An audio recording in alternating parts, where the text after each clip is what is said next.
All right, Cam, under the radar guys, if we would list this class top to bottom with the star rankings in ascending order or descending order, guys down near the bottom, maybe the lower half, the guys that aren't getting the attention that you like based on what you've seen and heard. The first one has to be Xavier Restrepo from Deerfield Beach.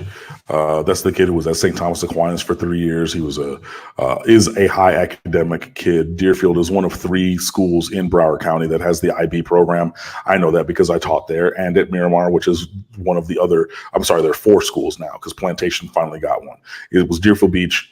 I'm sorry, it was Boyd Anderson was the first one. Then Deerfield Beach was 2, Miramar was 3, and Plantation was 4. I say that to say a high academic kid goes from a high academic school at St. Thomas to a high academic school at Deerfield Beach, one of the paragons of public education in Broward County. Apart from that, on the field, he's a technician at wide receiver in the slot.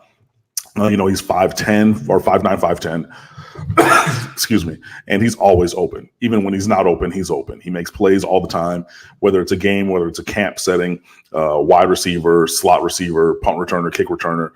He played defense, special teams, special teams like block and return, things like that.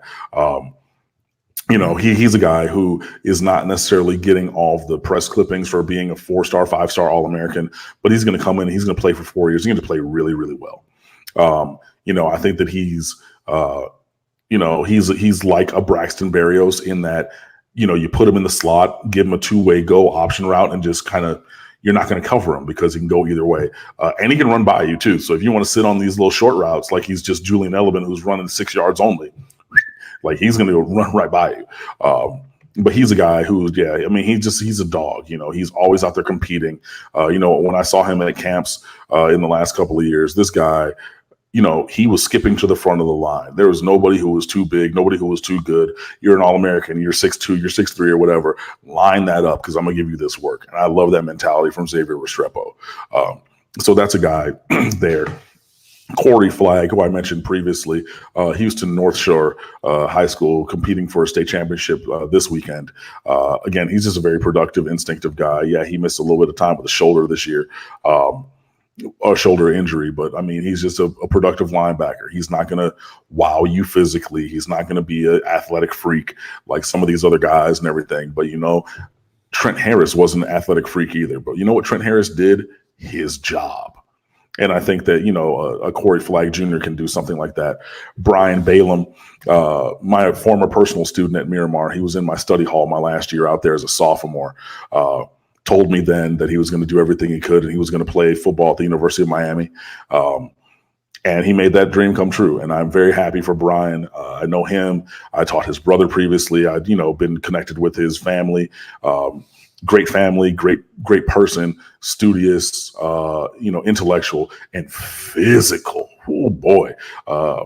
I went back and watched that film, but he's another high academic kid like Xavier Restrepo. Brian Balaam has a 5-point-something GPA in the IB program at Miramar, and I know that because everybody in my study hall that last year I was out there was an IB student with a 5-something GPA.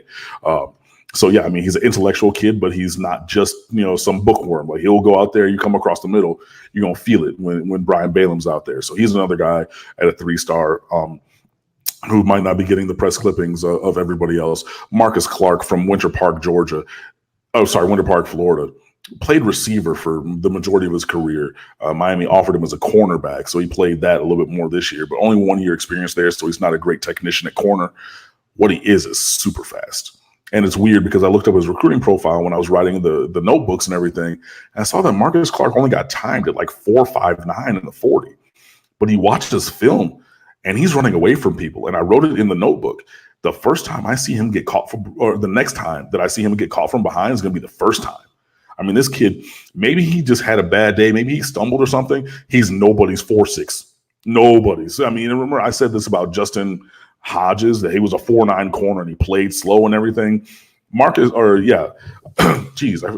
messing all my names up and everything. But yeah, Marcus Clark timed at almost 4.6. Watch his film. This is a 4.4 kid, like a legit 4.45, 4.43 kid, legit running away from people. I've seen on this film people, and I had to look up these other players.